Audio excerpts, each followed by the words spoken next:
کہ مولا ہمیں اسی طرح صراط مستقیم پہ چلا جس طرح تو نے خلفائے راشدین کو صراط مستقیم پہ چلایا ہے. تو کہتے ہیں میں نے مولا علی سے سوال کیا اس نوجوان نے کہ یہ جو آپ نے اپنے خطبے میں خلفائے راشدین کہا ہے فمن ہو، ان سے کون مراد ہے؟ ان خلفائے راشدین سے آپ کی مراد کیا ہے؟ اب القاب سنیے گا جو مولا علی نے وہاں پہ کھڑے ہو کر سارے لوگوں کے سامنے ارشاد فرمایا فخروا وقطعناه. اے مولا علی سے پیار کرنے والوں، مولا علی کا پیار بھی دیکھو ابو بکر اور عمر سے. کہتے ہیں اس شخص نے جب سوال کیا تو مولا علی کی آنکھوں سے آنسو آ گئے، آنسو جاری ہو گئے. جو صاحبان تقوی ہوتے ہیں وہ اپنے بڑوں کا، اکابر کا، پہلے نیک لوگوں کا ذکر سن کر رو پڑتے ہیں کہ جس طرح ان کا مقام ہے اس طرح ہمارا مقام نہیں ہے.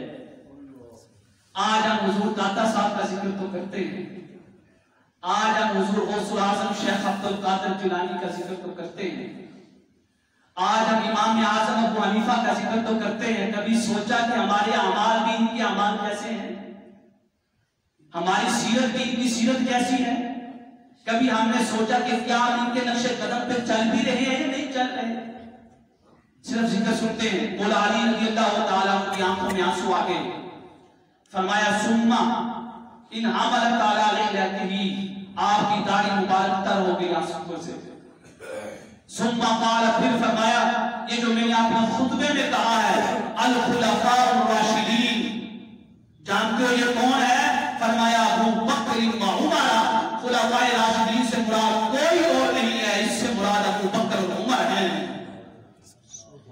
مولا علی سے پیار کرنے والوں، مولا علی بھی ابو بکر اور عمر کو خلیفہ راشد کہہ رہے ہیں. تو جو بھی روح عرشی پر مولا علی سے پیار کرتا ہے وہ اسی وقت اس پیار میں سچا ہو سکتا ہے جب وہ ابو بکر اور عمر کو خلفائے راشدین سے تسلیم کرے گا. اب القاب سنیں. فرمایا سننا چاہتے ہیں کون تھے؟ امام الہدا، دونوں ہدایت کے امام تھے. اور فرمایا وشیخ الاسلام، اور شیخ الاسلام کے دونوں اسلام کے پیشوا تھے. سب سے پہلا لقب تاریخ میں جس کو شیخ الاسلام کا ملا ہے وہ ابو بکر کی ذات ہے. اور ابو بکر کو سب سے پہلے تاریخ اسلام میں شیخ الاسلام کا لقب جس نے دیا ہے اس کو مولا علی کہتے ہیں. تاریخ میں بہت سے شیخ الاسلام آئے تو سب سے پہلے شیخ الاسلام کون ہوئے؟ سیدنا ابو بکر صدیق رضی اللہ تعالیٰ عنہ. سیدنا ابو بکر صدیق رضی اللہ تعالیٰ عنہ کو یہ ٹائٹل، یہ لقب، یہ بڑا عظیم لقب ہے اسلام میں، شیخ الاسلام. اس سے اوپر کوئی لقب نہیں ہے امتیوں میں سے. یہ لقب کس نے دیا؟ میں نے دیا، آپ نے دیا، کسی ولی نے دیا، کسی امام نے دیا، بلکہ یہ لقب اس نے دیا جن کے در سے، جن کی محبت سے ہر ولی کو ولایت ملتی ہے، ہر امام کو امامت ملتی ہے. مولا علی رضی اللہ تعالیٰ عنہ نے یہ ٹائٹل دیا. فرمایا وشیخ الاسلامی، وہ اسلام کے پیشوا تھے. اتنا نہیں، فرمایا والمقتدى بہما بعد رسول اللہ صلی اللہ علیہ وسلم، رسول اللہ صلی اللہ علیہ وسلم کے ظاہری وصال کے بعد جن کی پیروی کی جاتی ہے ان کو ابو بکر اور عمر کہتے ہیں. پھر آپ نے فرمایا من اتبعہما ہدی الی صراط مستقیم، جس نے بھی ان کی پیروی کی اس نے صراط مستقیم کو پا لیا ہے. ومن اقتدى بہما رشدا، جو ان کے رستے پہ چلا وہی ہدایت یافتہ ہوا. اگلی بات سننے والی ہے جو میں نے شروع میں آیت مبارکہ تلاوت کی تھی، اولئک حزب اللہ. قرآن نے فرمایا لوگوں یاد رکھنا یہ اللہ کا گروہ ہے. الا ان حزب اللہ هم المفلحون، جو لوگ اللہ کے گروہ میں شامل ہو جاتے ہیں یہی اللہ کے ہاں کامیاب ہیں. آئے مولا علی سے پوچھتے ہیں اللہ کے گروہ سے کیا مراد ہے؟ فرمایا ومن تمسک بہما.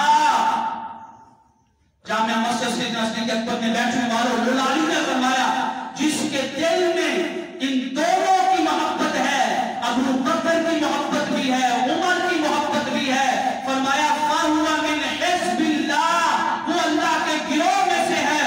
وَحِزْبَ اللَّهِ هُمُ الْمُفْلِحُونَ، جس شخص کے دل میں ابو بکر اور عمر کا پیار ہے انہی کے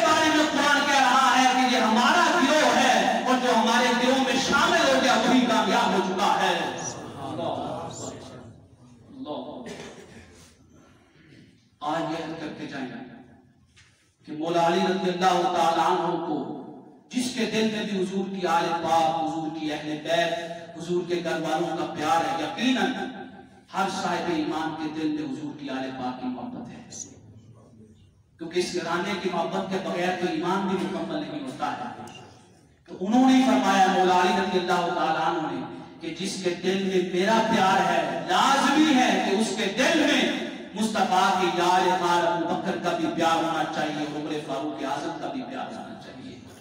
اللہ رب العزت کے حضور دعا ہے کہ رب کائنات ہمیں عقیدہ اہل سنت پہ استقامت عطا فرمائے۔